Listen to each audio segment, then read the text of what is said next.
Good morning, my dear traders. Thank you for joining me today. This is Faust from Currency Pips.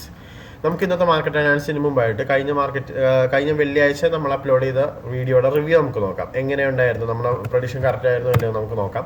നമ്മൾ പറഞ്ഞു വെച്ചത് NFP ആയതുകൊണ്ട് നമ്മൾ obviously നമ്മൾ New York ടൈമിൽ ട്രേഡ് എടുക്കില്ല എന്ന് പറഞ്ഞിട്ടുണ്ടായിരുന്നു. അന്ന് NFP ഉണ്ടായത് കാരണം. ലണ്ടനിലാണെങ്കിൽ നമ്മൾ ഷോർട്സ് ആയിരുന്നു മെയിനായിട്ട് നോക്കി വെച്ചത്. ബട്ട് നമുക്ക് വേണ്ട രീതിയിലുള്ള ഷോർട്സുകളും കാര്യങ്ങളൊന്നും കിട്ടിയിട്ടുണ്ടായില്ല. ഈ വന്ന ഷോർട്ട് ആണെങ്കിൽ പോലും അത് വന്നേക്കുന്ന അവസാനത്തെ ടൈം പീരീഡിലായിരുന്നു. അതായത് ലണ്ടന്റെ ക്ലോസിങ്ങിന്റെ ടൈമിലായതുകൊണ്ട് തന്നെ ഒബ്വിയസ്ലി നമ്മൾ എടുത്തിട്ടില്ല. അതായത് വെള്ളിയാഴ്ച നമുക്ക് ട്രേഡുകളൊന്നും കാര്യമായിട്ട് കിട്ടിയിട്ടില്ല. ജസ്റ്റ് ആ 4 hour അന്ന് വരെ ഇട്ട 4 hour മാത്രമേ നമുക്ക് ഉണ്ടായിരുന്നുള്ളൂ. അതായത് വ്യാഴാഴ്ച വരെ നമ്മൾ എടുത്ത 4 hour ടോട്ടലി. പിന്നീട് ന്യൂയോർക്ക് ടൈമിൽ നോക്കുകയാണെന്നുണ്ടെങ്കിൽ NFP വന്നു, മാർക്കറ്റ് വളരെ രീതിയിൽ ലോ ടൈം ഫ്രെയിമിൽ മാനിപ്പുലേറ്റ് ആയിട്ടുണ്ട്.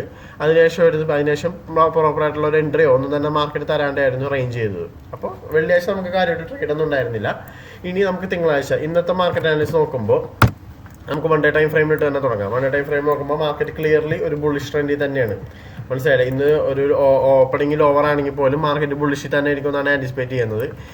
എൻ്റെ ഒരു ആൻറ്റിസിപ്പേഷൻ ഞാൻ പറയുകയാണെങ്കിൽ ഈ ഒരു ഹൈ മാർക്കറ്റ് വരുന്ന മണിക്കൂറുകളിലോ ദിവസങ്ങളിലോ തന്നെ എടുക്കുന്നതായിരിക്കും. ഇനി എൻ്റെ ട്രേഡ് പ്ലാനിങ് എങ്ങനെയായിരിക്കും എന്ന് വെച്ചിട്ടുണ്ടെങ്കിൽ ഞാൻ 4 hour and 1 hour ടൈം ഫ്രെയിമിലായിരിക്കും ട്രേഡുകൾ പ്ലാൻ ചെയ്യാൻ വേണ്ടി ഞാൻ അനാലിസിസ് നടത്തുക. അപ്പോൾ 4 hour ടൈം ഫ്രെയിമിൽ നോക്കുമ്പോൾ ഇത് എനിക്കൊരു പീഡിമെട്രിക്സ് അറയാണ് ഇവിടെ കാണുന്നത്. മനസ്സിലായത്? ഇത് ഒരു പീഡിമെട്രിക്സ് അറയായിട്ട് ഞാൻ എടുത്ത് ഈ ഡിസ്കൗണ്ട് റേസിലായിരിക്കും ഞാൻ മാക്സിമം ബൈസ് നോക്കുക. ഇനി ഞാൻ സെൽസ് ആണ് ഞാൻ നോക്കണമെന്നുണ്ടെങ്കിൽ ഇവിടുന്ന് തന്നെ ഡയറക്റ്റ്ലി മാർക്കറ്റ് വന്ന് ഈ ഒരു ബൈ ലിക്വിഡിറ്റി എടുത്തു കഴിഞ്ഞാൽ ഞാൻ സെൽസ് നോക്കും. അല്ലാന്നുണ്ടെങ്കിൽ ഇവിടുന്ന് മേ ബി മാർക്കറ്റ് ഡൗൺ ആവണമെന്നുണ്ടെങ്കിൽ ഈ ഒരു ഏരിയയിൽ ആയിരിക്കും ഞാൻ അടുത്ത ബൈസ് നോക്കുന്നത്. ഇവിടെ നിന്ന് എന്തായാലും ഞാൻ സെൽസ് നോക്കുന്നില്ല. ഒന്നല്ലെങ്കിൽ ബൈസ് കൂടെ എത്തിയുന്ന സെൽസോ അല്ലെങ്കിൽ ഈ ഒരു ഡിസ്കൗണ്ട് അറിയുന്ന ഒരു ബൈസോ ആയിരിക്കും ഞാൻ യൂറോ USD ആൻറ്റിസിപ്പേറ്റ് ചെയ്യാം. നമുക്ക് ഡോളറിൽ നോക്കണമെന്നുണ്ടെങ്കിൽ നമുക്ക് വൺ ഡേ ടൈം ഫ്രെയിമിലിട്ടൊന്ന് അനാലിസ് ചെയ്യാം. ഡോളർ ബെയറിഷ് ആണ്. നമ്മൾ പറഞ്ഞായിരുന്നു കഴിഞ്ഞ NFPയുടെ പ്രൈസ് പ്രൊഡിക്ഷൻ നമ്മൾ അപ്ലോഡ് ചെയ്തിട്ടുണ്ടായിരുന്നു.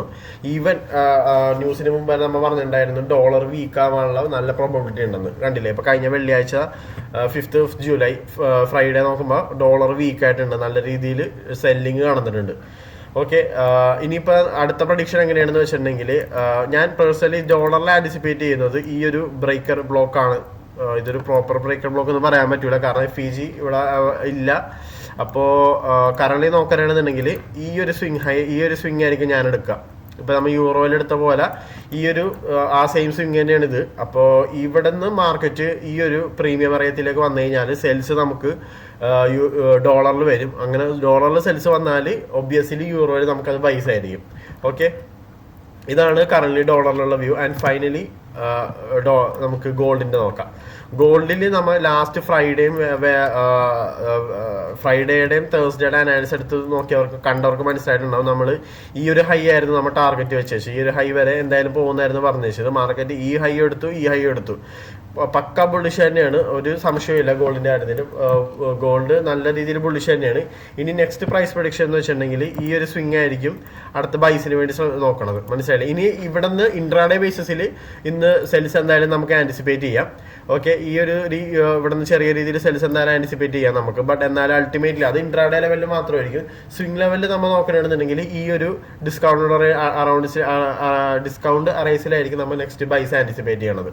എന്തായാലും within few days or weeks നമുക്ക് ഈ ഹൈ ടേക്ക് ഔട്ട് ചെയ്ത് ഗോൾഡ് ഓൾ ടൈം ഹൈ എടുക്കുന്നത് നമുക്ക് ആൻറ്റിസിപ്പേറ്റ് ചെയ്യാം എന്തായാലും. അപ്പോൾ അതിനനുസരിച്ച് നല്ല ഡിസ്കൗണ്ട് റേസിൽ നമുക്ക് ബൈസ് കിട്ടണം. ബൈസ് കിട്ടിക്കഴിഞ്ഞാൽ ഡെഫിനറ്റ്ലി ഈ ഒരു ഹൈ എടുത്തുകൊണ്ട് gold all time high create ചെയ്യുന്നതായിരിക്കും within few days or weeks. ഇന്നത്തെ ന്യൂസ് നോക്കുകയാണെങ്കിൽ ഇന്ന് മൺഡേ കാര്യമായിട്ട് ന്യൂസ് ഒന്നുമില്ല. ആകെ ഉള്ളത് യൂറോയുടെ ഫ്രഞ്ച് പാർലമെന്ററി ഇലക്ഷൻസ് ആണ്. അത് അത്രയും വലിയ സീനില്ല. ഞാൻ പേഴ്സണലി ഞാനത് അത്രയും കാര്യമായിട്ട് എടുക്കാത്തൊരു ന്യൂസാണത്. മാർക്കറ്റ് അത്ര വോളറ്റൈൽ ആവാനുള്ള ചാൻസുകളില്ല. നല്ല എൻട്രീസുകൾ നമുക്ക് ഇന്ന് ഹിസ്റ്ററി പഠിക്കുമ്പോൾ മനസ്സിലാവും. നല്ല എൻട്രീസുകൾ ഈ ഫ്രഞ്ച് പാർലമെന്ററി ഇലക്ഷൻ ദിവസങ്ങളിൽ നമുക്ക് കിട്ടിയിട്ടുണ്ട്. മനസ്സിലായില്ല? അപ്പൊ എന്തായാലും ഞാൻ ഇന്ന് ട്രേഡ് ചെയ്യുന്നത് തന്നെ ആയിരിക്കും. ന്യൂയോർക്ക് ഞാൻ രണ്ട് സെഷനിലും, അതായത് ലണ്ടനിലും ന്യൂയോർക്കിലും. ബട്ട് ഞാൻ ഇമ്പോർട്ടൻസ് കൊടുക്കുന്നത് ന്യൂയോർക്ക് ആയിരിക്കും, കാരണം മൺഡേ ഓപ്പണിംഗ് ആയതുകൊണ്ട് ലണ്ടൻ ചോപ്പി ആവാനുള്ള ഒരു പ്രോബിലിറ്റി ഉണ്ട്. അത്രയും നല്ല സെറ്റപ്പുകൾ കിട്ടുകയാണെങ്കിൽ മാത്രമേ ഞാൻ ലണ്ടനിൽ ട്രേഡ് എടുക്കുകയുള്ളൂ. ബട്ട് ഞാൻ ഇമ്പോർട്ടൻസ് കൊടുക്കുന്നത് ഇന്നത്തെ ന്യൂയോർക്കിനായിരിക്കും. അപ്പോൾ okay, signing off, ഫൗസ് from currency pips.